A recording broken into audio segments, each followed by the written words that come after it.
Early schools have a 3K taking these fights again and again and again and again. Their teams still need that return of investment that Burmese schools have been denying them. So unless the unless BREN is able to try and pick those buffs up later on, it's going to be tough because Burmese schools is doing a great job at just saying no, no, no.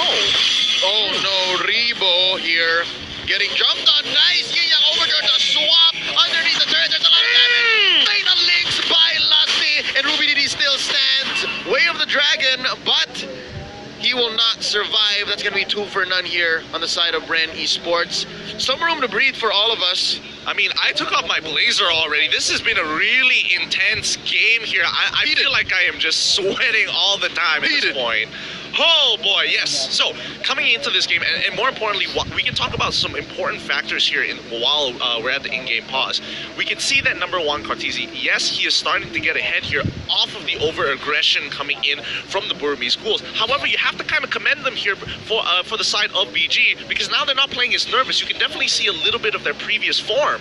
Yeah, and of course, speaking of those sort of forms, right, they're also taking all these sort of playbooks out there. They face the side of, they've seen 10 Seconds Gaming Frost do this exact same thing with the Atlas as well as the Kagura. Just before we pause the exact combo, Fatal Links can be coming right after or before that Yang overturn. Burmese schools just woke up. They know that they have to start winning, so Burmese schools just, I don't know, it seems to me like they're being more, they're being very careful than their most, extra careful rather than their most games. Just going into the fights, it's like they really just try to utilize the Lee Sun-shin, and this is why this is one of their best heroes. They know how to pick their fights, they know how to the positioning.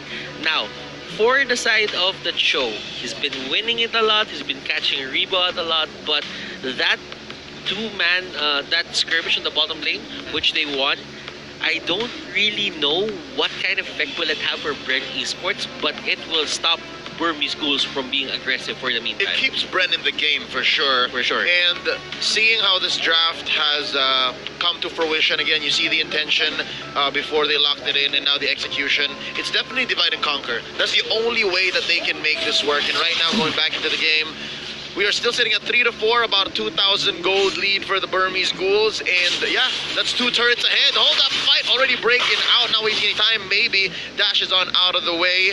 Burmese ghouls, again, you'll never see them being there 3 or more in a single place. Like, they want to pick off these little fights. And again, Ace is just happy to help at any point. And I think the Burmese schools, obviously, it's still a little rough around the edges here. They need to start focusing on their side lanes. And although they're getting, they're getting some really good catches overall, their main focus should be, yes, major objectives. All tier 1s have been destroyed here. And if BREN Esports takes one back, no big deal. We're still going to pressure the other side of the map.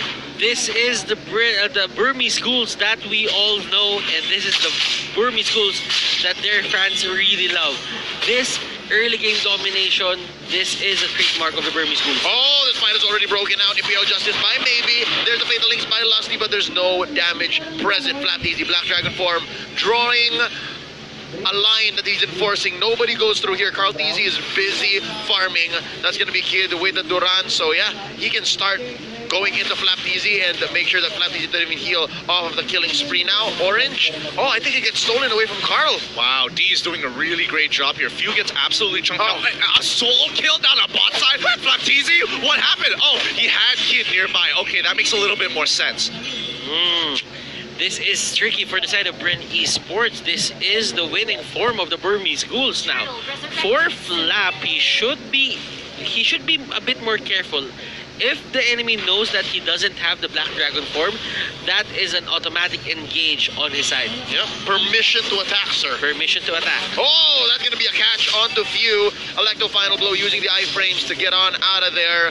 But despite all this effort, despite surviving, they are going to lose another turret up top, and now only one stands in mid. Now, just for a quick explanation for those of you who don't understand what iframes are, iframes is just a short form of invulnerability frames, a short period of time, or frames that the game uses to kind of calculate how calculate a measure of time in which you are going to be invulnerable. You can't take damage, the CC is not going to matter, and especially with Benedetta's eye for an eye, if you haven't played against her yet, well, you probably should be playing more ranked.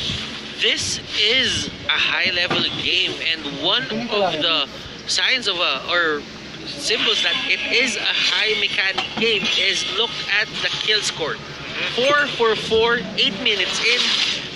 8 minutes in, it's usually a blood battle already. Imperial Justice here, a buy maybe, and yeah, they disengage. It's a false engage, but they're forcing BREN, and I think Flapteezy bit the bait. That's gonna be the Black Dragon form, and that's a check.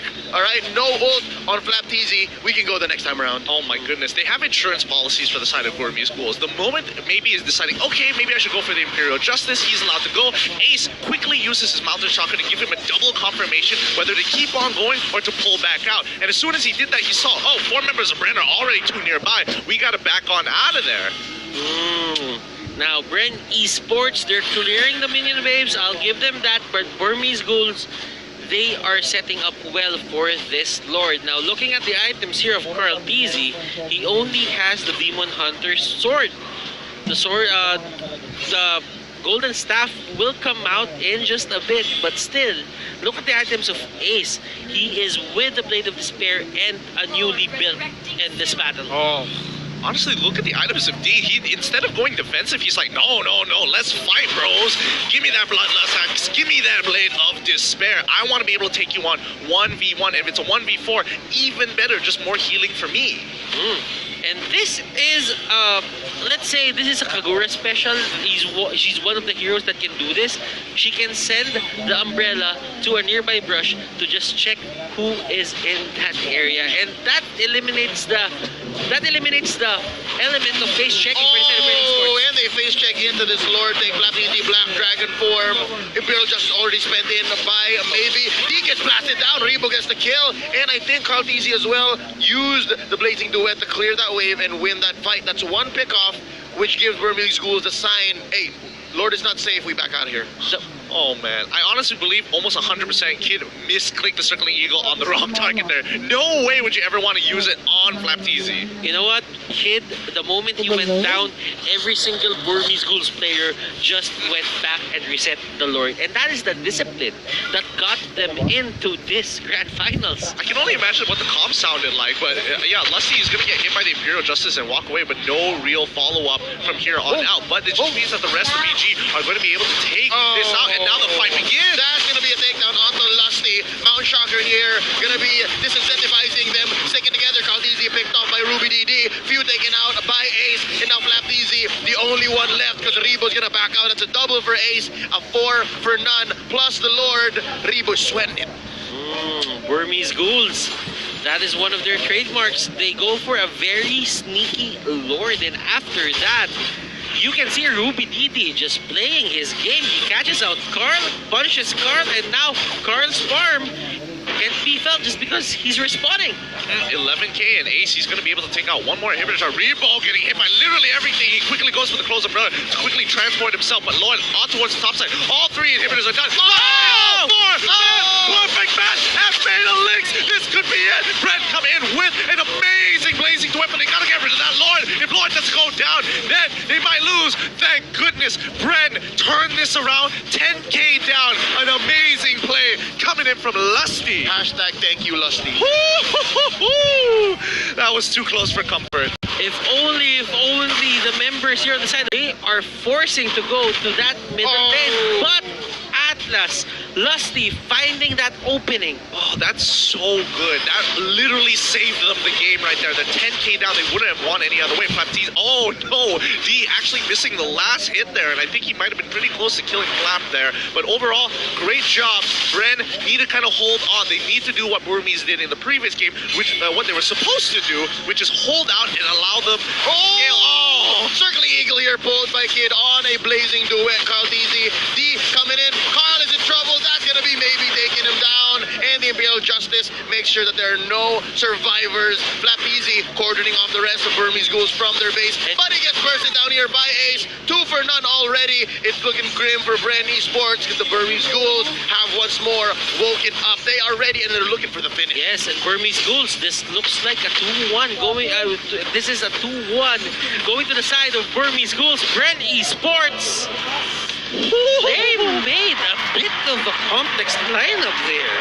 this is looking more like it in the grand finals. And Burmese Schools gets their first corner at the back. And just look at how coordinated they are.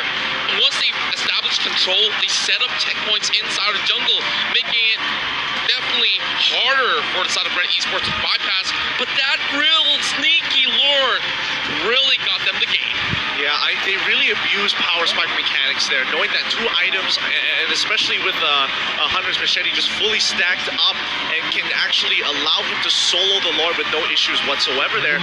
Great ideas, but overall, this is the Burmese Bulls that we were waiting to see, a macro-based team that wants to make smarter decisions than their opponent. And right now, BREN, again, I don't think they made too many mistakes overall. However, high execution, and you gotta give it to him. Hashtag thank for Lusty, and hopefully he can do it one more time. And yeah, it's BG being smart with their plays.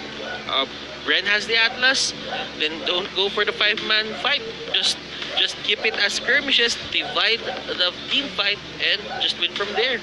Divide and conquer tactics coming out there, and initially we do see a very heavy focus on towards structures coming in from the side of Burmese goals, and it has definitely worked out for them. And then they start to spread their wings out all over the jungle side and slowly get those sort of picks. So, Leo, after this match, do you think that from the side of BREN, they need to fix any sort of things coming into this draft? Oh yeah, I think BREN should watch out for the draft. More than the execution, I think it's the draft wherein they could have done a few adjustments. I guess they were just a little too confident this time around, sitting at the 2-0. Now at the 2-1, this might just kick them back into gear.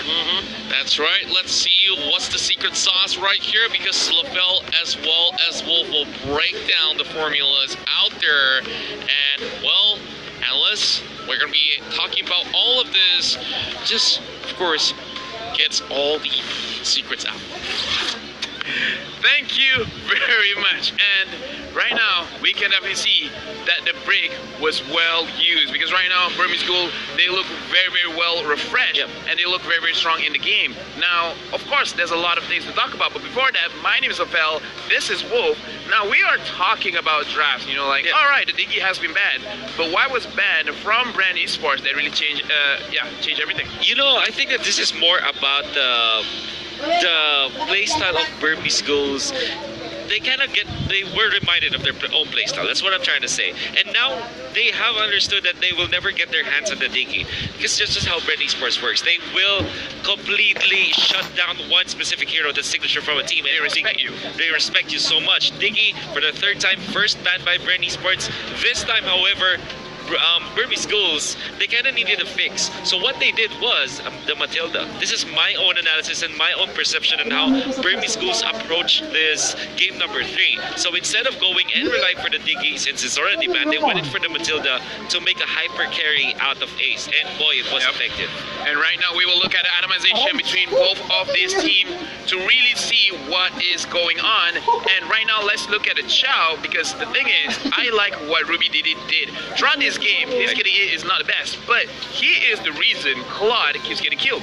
There was one time when Flap TZ, just looking at the items, that's a necklace, that's the boots ending Molten Essence and Queen's Wings. Removed that Oracle, and that was his items when Yisun Shin already had 3 big items. Like the Blade of Despair paired up with the Raptor Machete and the Endless Battle. There's just so much damage that comes out from Ace when BREN Esports cannot keep up. And this is because of the important stat that I will show you, towers. 10-0 for Burmese Schools.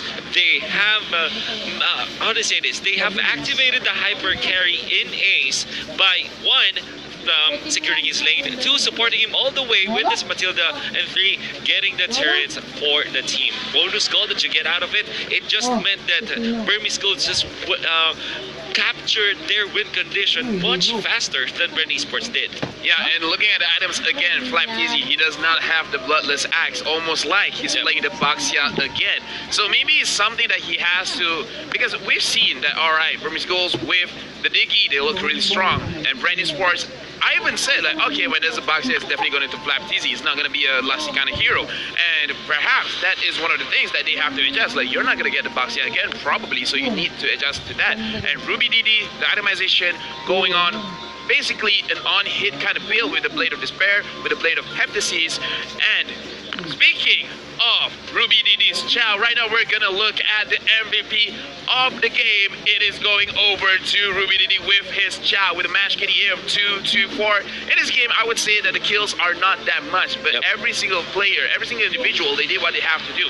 And Ruby Didi, his job is to make sure that Flap TZ doesn't get online, and that is a very, very high risk, high reward kind of job, because you could die first, but as long as he makes sure that the Claude dies, then it's basically a win on a team fight. You know what? The side lane Cho, or the core Cho, it's not really favored in the recent match, but this is interesting.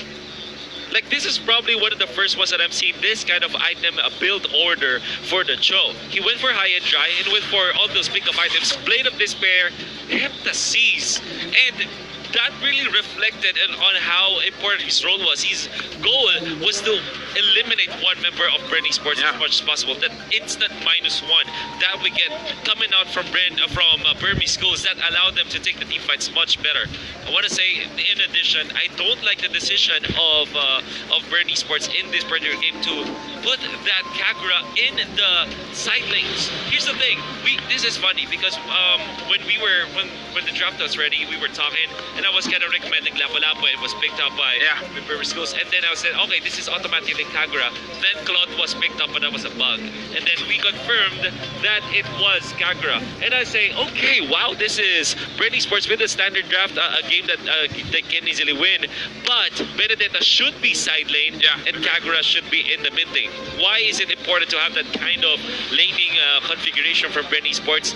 Because of the fact that the Kagura plus the Atlas, it will definitely amplify the speed of farming for Carl TZ, and then the Benedetta Yuzong can be played in the side lanes easily. So that would be a totally different story if they went for that kind of laning configuration. Yeah, level 4 power spike is really strong in that kind of situation. Absolutely. Especially Kagura can always open the map, making sure that his pathing is always the safer pathing. And I agree. Being at the side lane doesn't really look like she has a lot of that 1v1 kill potential. Maybe she has, but in this game, it really doesn't work. But either way, we will be looking at that drop soon, because I think the players are ready. And right now, we will be going again to the casters to continue with our match. So casters, please take it away. Once again, welcome back to the caster's desk. This is the World Championship for the Mobile Legends Bang Bang M2 2020. It definitely has been quite the journey. And speaking of a journey, we'd like to thank Tumi for being the partners in esports for M2, as the journey to become the champions of M2 has been perfected with the latest Tumi luggage and backpacks. You can bring your gear anywhere with you safely without any sort of worries at all. And of course, I forgot, be sure to check out Tumi.com to perfect your own journey and enjoy the M2 competition. Never forget. Never forget. An established distributor of many well-consumed and loved brands around Asia, SUTL Group is a proud 2021 MLBB partner in esports for Fiji Water, Ike Chong's It's Cups, and Mountain Dew. To find out more, visit